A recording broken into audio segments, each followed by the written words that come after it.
The next point, making private member inheritable, means the member of base class that is private, and how to access that private member, okay, in a derived class. Because the table, so see the table here, okay, so here the table,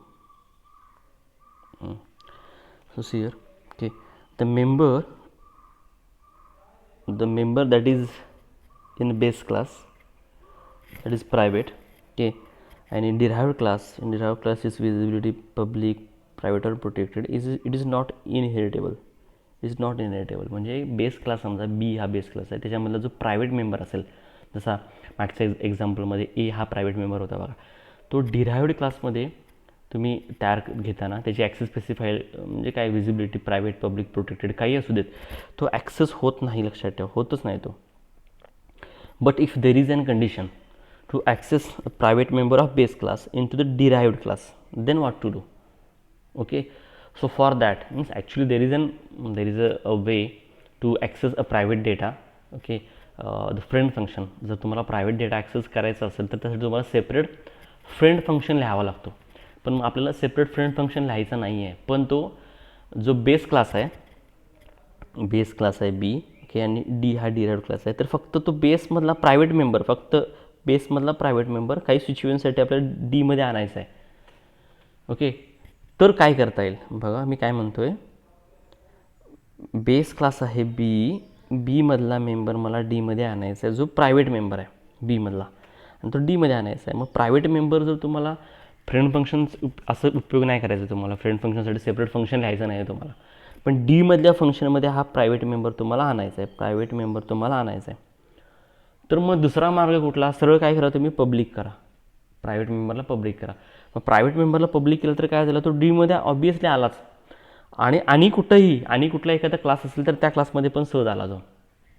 okay, कुठलाही असेल, E F असं का नाही आहे, क्लासची नाव E F असं अशी का नाही आहे, तुम्ही काय पण नाव क्लासची द्या, त्या क्लासमध्ये मी फक्त एक्झाम्पल देतो की कुठल्याही पुढच्या क्लासमध्ये तो आला, कारण हा पब्लिक झाला ना, पब्लिक मेंबर कुठे ॲक्सेस करता येतो. ओके, पण आपल्याला सी प्लस प्लस काय म्हणते, सी प्लस प्लसमध्ये जी काही चांगली बाब आहे सी पी पीची, ती काय आहे, तर ती ही आहे की डेटा सिक्युरिटी हे सीचं खूप मोठा एक उद्दिष्ट आहे. जर तुम्ही सगळेच मेंबर असे पब्लिक करायला लागला तर डेटा सिक्युअर राहील का, नाही. म्हणून त्यांनी आणखी एक ॲक्सेस स्पेसिफायर किंवा विजिबिलिटी दिलेली आहे आपल्याला, ती कोणती, प्रोटेक्टेड. ती कोणती आहे बघा, प्रोटेक्टेड, इथे लक्षात द्या, ती प्रोटेक्टेड. म्हणून जो मेंबर, तो फक्त तुम्हाला बेस क्लासमधला मेंबर आहे, जो बेस क्लासमध्ये ऑब्वियसली ॲक्सेस होणारच आहे, आणि तो फक्त त्याच्यापासून जो बनला आहे इमिडिएटली डिराइव्ड कोण, डी आहे, ह्याच्यामध्ये फक्त तुम्हाला ॲक्सेस करायचा, ह्याच्या पुढच्यानं कोणाला द्यायचं नाही आहे. बघा, बीमधला मेंबर डीमध्ये, फक्त डीमध्ये घ्यायचा, याच्या पुढं द्यायचा नाही. ओके, सिच्युएशन तशी येते अशा वेळी.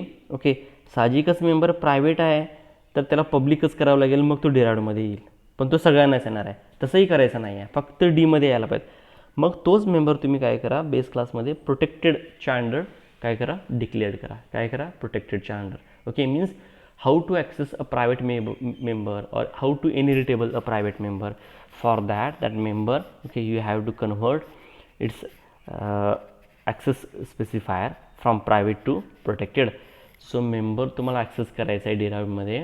ओके, जो मेंबर प्रायव्हेट आहे पण ॲक्सेस करायचा आहे डिराइव्डमध्ये, जो मेंबर बीमधला प्रायव्हेट आहे पण डीमध्ये ॲक्सेस करायचा आहे, त्या प्रायव्हेट मेंबरचा फक्त जो प्रायव्हेट आहे त्याचं काय करा, त्या मेंबरची, ओके, त्याची विजिबिलिटी, त्याचा ॲक्सेस स्पेसिफायर काय करा, प्रोटेक्टेड करा, काय करा, प्रोटेक्टेड करा. ओके, म्हणजे तो मेंबर इथं ॲक्सेस होईलच आणि ह्याच्यामध्ये पण काय होईल, तो ॲक्सेस होईल. म्हणजे समजा तो मेंबर प्रोटेक्टेड असेल, ओके, आणि डेरिवेशन तुमच्या डिराइव्डमधलं पब्लिक असेल तरी तो साहजिकच काय येतो, प्रोटेक्टेड. म्हणजे डिराइव्डमध्ये तो ॲक्सेस सहजच होतो, लक्षात ठेवा. ओके, डिराइव्डमध्ये पण होतो आणि त्याच्यापासून आणि कोण बनला तर त्याच्यामध्ये पण तो ॲक्सेस होतो. ओके, सेम बेसमध्ये प्रोटेक्टेड आहे आणि डेरिवेशन डिराइव्डमधलं प्रायव्हेट आहे, तर तो प्रायव्हेट होतो कशामध्ये, की बी हा बेस आहे, बेसमधून डीमध्ये प्रायव्हेट आहे, तर इथे ॲक्सेस होतो, ह्याच्या खाली ॲक्सेस होत नाही. ओके, जर मेंबर प्रोटेक्टेड आहे आणि परत पुढचा ॲक्सेस स्पेसिफायर काय, प्रोटेक्टेड आहे, म्हणजे इथला प्रोटेक्टेड इथं प्रोटेक्टेड आहे. ओके, तर तो परत पुढं काय होतो, म्हणजे इथं ॲक्सेस होतो, याच्या पुढच्याला पण ॲक्सेस होतो, लक्षात ठेवा. ओके, पण आपला सध्याचा उद्देश काय बघा, मेंबर प्रोटेक्टेड का ठेवावा, कारण जर तुमचं डेरिव्हेशन प्रायव्हेट असेल तर तो म्हणजे बीमधला मेंबर डीमध्ये पाहिजे असेल तर ओके इथं यावं, ह्याच्या पुढे यायची गरज नसेल तर ह्याला काय करा, प्रायव्हेटला काय करा, प्रोटेक्टेड करा. ओके, हे आपला उद्देश आहे. तर हे आपण इथं साध्य करतो, लक्षात ठेवा. ओके, इथं आपण त्याला काय देतो, क्लास अल्फा म्हणून आहे, त्याचा मेंबर जो प्रायव्हेट असेल त्याला आपण काय करायचं, प्रोटेक्टेड करा. Okay, so when we are doing this we are obviously okay we are inheriting a private member. Okay, next point, multi level inheritance. Okay, so multi level inheritance म्हणजे काय बघा, बेस क्लासपासून परत डिराईव्ह क्लास आणि derive क्लासपासून परत आणखी एका derive class, म्हणजे ह्याचे मेंबर ह्याच्यामध्ये येणार. ओके, तसंच ह्याचेच मेंबर ह्याच्यामध्ये जे आले आहेत डीमध्ये तेच मेंबर परत कशामध्ये येणार, D1मध्ये येणार. ओके, म्हणजे हे मल्टी लेवल आहे, लक्षात ठेवा. तर इथे हे एक्झाम्पल आहे बघा मल्टी लेवलचं, मी जे एक्सप्लेन करणार नाही आहे. ओके, ते तुम्हीच समजून घ्यायचा, अभ्यास करायचा. तो टेबल मगाशी आपण जो बघितला आहे त्याचा संदर्भ घ्यायचा आणि हे एक्झाम्पल तुम्ही समजून घ्या. इथं बघा, वाटलंच मी थोडक्यात सांगतो. क्लास स्टुडंट हा बेस क्लास आहे. क्लास स्टुडंटपासून हे बघा, स्टुडंटपासून कोण बनवला आहे, टेस्ट बनवला आहे.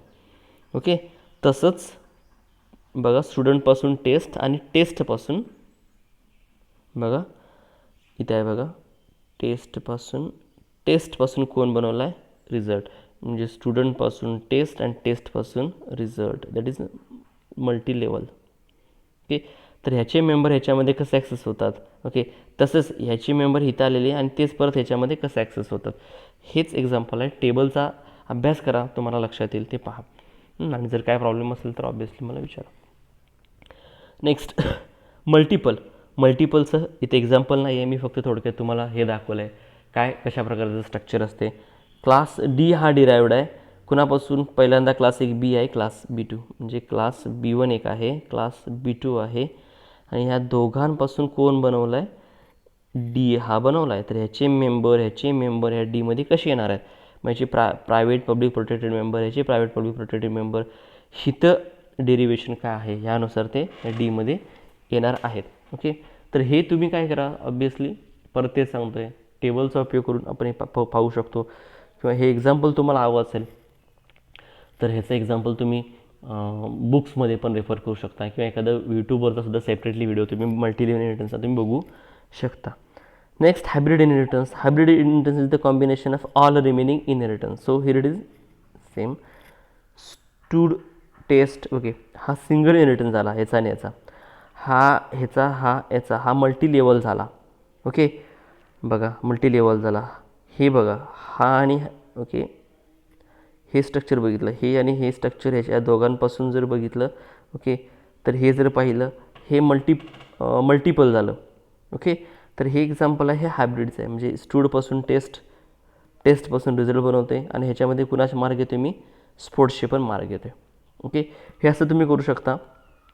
म्हणजे इथले जे मेंबर्स आहेत ह्याच्यामध्ये कसे येत आहेत, ओके, हे आपण घेऊ शकतो की, आणि ठरतं कशामध्ये, विजिबिलिटीवरती. हिरॅचिकल, हे बघा हिरॅचिकल, म्हणजे हिरॅचिकलमध्ये एक बेस असतो, बाकी सगळे काय होतं त्यापासून डिराइव्ड असतात. ओके, याचे मेंबर ह्याच्यामध्ये तुम्ही घेऊ शकताय. ठीक आहे. Next is a virtual inheritance. Okay, तर हा कन्सेप्ट आहे बघा आता व्हर्च्युअल इनहेरिटन्सचा. मी आतापर्यंतचे कन्सेप्ट तुम्हाला मी फक्त पहिली 2 एक्झाम्पल तुम्हाला मी एक्सप्लेन केलेले आहेत, पुढचं मी एक्सप्लेन करत नाही आहे. ओके, थोडंसं मी पुढच्या सेमिस्टरचा विचार करता मी थोडंसं पुढं चाललेलं आहे आणि तुम्हालाच मी म्हणतो आहे की तुम्ही थोडंसं लक्ष द्या, तुम्ही थोडंसं बघा तुमच्या परिणामाने. काही प्रॉब्लेम असेल तर मग तुम्ही अभ्यास करा आणि काय प्रॉब्लेम असेल तर मला नक्की विचारा, मी नक्की सांगेन. तुम्ही थोडेसे एफर्ट्स द्या आणि त्यासाठी टेबलचा उपयोग करा किंवा इतर बुक्समध्ये, ही बालगुरू स्वामीची वगैरे बुक्स आहेत त्या बुक्समध्ये पण प्रत्येकाचे एक्झाम्पल्स दिलेले आहेत, ती पण तुम्ही वाटल्यास रेफर करून बघा, चालेल. ओके, तर नेक्स्ट कन्सेप्ट आहे बघा, that is virtual inheritance. So what happen actually, हा व्हर्च्युअल इनहेरिटन्स नक्की कन्सेप्ट काय आहे बघा. So virtual inheritance means here in inheritance we are actually using a one keyword that is virtual. Virtual नावाचा आपण एक कीवर्ड वापरतो आहे. त्याला रिझन असं आहे, means this concept is actually happen or it is related with hybrid inheritance. हा जो कन्सेप्ट आहे, व्हर्च्युअलचा कन्सेप्ट आहे ना, हा ॲक्च्युली संबंधित आहे कशाच्या, हायब्रिड इनहेरिटन्सच्या संदर्भात आहे. कारण इथे एक सिच्युएशन होते हायब्रिड इनहेरिटन्समध्ये, एक अशा प्रकारची सिच्युएशन, परिस्थिती निर्माण होते, आणि ती परिस्थिती हाताळताना आपल्याला हा व्हर्च्युअल हा कीवर्ड वापरावा लागतो.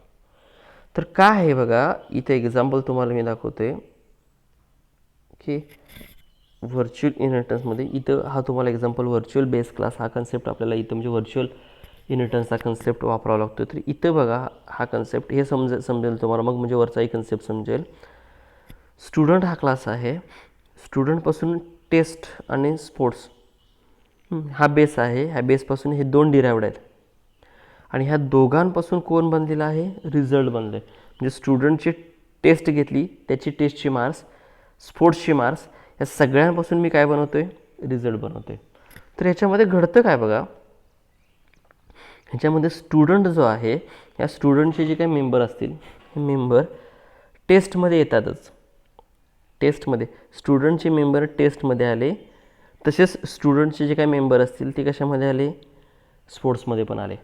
ओके, तसेच ह्या स्टुडंटचे मेंबर जे टेस्टमध्ये आलेले आहेत आणि टेस्टचे स्वतःचे मेंबर सगळे कशामध्ये आले, रिझल्टमध्ये आले. म्हणजे स्टुडंटचे मेंबर जे टेस्टमध्ये आलेत तेच मेंबर इथं आलेत, तसेच या स्टुडंटचे मेंबर स्पोर्ट्समध्ये पण आलेत, आणि स्पोर्ट्सचे स्वतःचे मेंबर पण काही असणार आहेत, ते पण इथं आले. म्हणजे स्टुडंटचे मेंबर टेस्टमध्ये पण आले आणि टेस्टमधून रिझल्टमध्ये पण आले. ओके, तसेच स्टुडंटचे मेंबर स्पोर्ट्समध्ये पण आले आणि पद कुठं आले, रिझल्टमध्ये आले.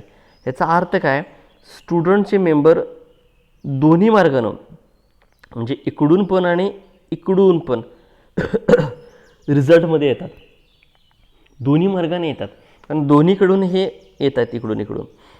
तर बघा, स्टुडंटचे मेंबरचे इथं आलेत आणि टेस्टचे स्वतःचे मेंबर. ओके, हे सगळे स्टुडंटचे ॲज वेल एज टेस्टचे सगळे इथं आले. ओके, तसेच स्टुडंटचे मेंबर स्पोर्ट्समध्ये पण इथून आलेले, आणि ह्याचे स्वतःचे स्पोर्ट्सचे मेंबर, ओके, हे पण याच्यामध्ये, म्हणजे स्टुडंटचे मेंबर दोन्ही इकडून पण आणि इकडून पण इथं आले. तेव्हा इथं काय होतं, या रिझल्ट या क्लासला समजत नाही की दोन्हीकडून डेटा यायला, इकडून पण येतो आहे आणि इकडून पण, म्हणजे कुणाचा यायला आहे, स्टुडंटचा. तर आता नक्की घ्यायचा कोणाकडचा, ह्या मार्गाने येणारा घ्यायचा का ह्या मार्गाने येणारा घ्यायचा. इथं ते थोडंसं द्विधा स्थितीमध्ये जातं, आणि हाच प्रॉब्लेम सोडवण्यासाठी म्हणून आपल्याला व्हर्च्युअल बेस क्लासचा म्हणजे व्हर्च्युअल या कीवर्डचा आपल्याला उपयोग करावा लागतो. लक्षात ठेवा, व्हर्च्युअल या कीवर्डचा उपयोग करावा लागतो, आणि व्हर्च्युअल ह्या कीवर्डचा उपयोग केल्यानंतर तो प्रॉब्लेम जो आहे तो सुटतो. म्हणजे ते काय करतं, एकाच ठिकाणावरून ते घेतं, दोन्हीकडून घेत नाही, ते द्विधा स्थितीमध्ये जात नाही. ओके, हेच पाहूयात आपण. इथं आहे बघा, वाटल्यास हे इथं समजतं का बघा तुम्हाला. ओके, इथं बघा, ए हा बेस क्लास आहे, म्हणजे हा स्टुडंट समजा तो. ओके, बी हा टेस्ट समजा, आणि सी हा स्पोर्ट्स समजा. ओके, आणि हा रिझल्ट हा डी समजा, इथे दिसतं बघा. तर एपासून कोण बनला, बी, म्हणजे या स्टुडंटपासून कोण बनला, टेस्ट. ओके, तसंच या स्टुडंटपासून म्हणजे एपासून कोण बनला, सी, कोण बनला, स्पोर्ट्स. ओके, आता बी आणि सी म्हणजे ह्या टेस्ट आणि स्पोर्ट्सची दोन्हीपासून कोण बनते, डी, हा डी बनते. म्हणजे ह्याचेच गुणधर्म इथं पण आले, ह्याची गुणधर्म आणि याची गुणधर्म सगळे ह्याच्यामध्ये आले. ह्याच्यापासून हा बनला आहे. ओके, ह्याची गुणधर्म आणि ह्याचे सगळे कुठं आले, ह्याच्यामध्ये. म्हणजे स्टुडंटचे गुणधर्म 2 मार्गे, इकडून पण आणि इकडून पण रिझल्टला येतात. ओके, हा प्रॉब्लेम सोडवण्यासाठी म्हणून आपल्याला व्हर्च्युअल हा कीवर्ड इथे द्यावा लागतो. काय द्यावं लागतं, इथं सॉरी इथे ए पडले बघा, ॲक्च्युली इथं बी पाहिजे होतं, चुकून इथं पडले बघा. म्हणजे एपासून बी बनला बरोबर आहे, हा सी सॉरी बरोबर आहे ते. ओके, बरोबर आहे ते. ओके,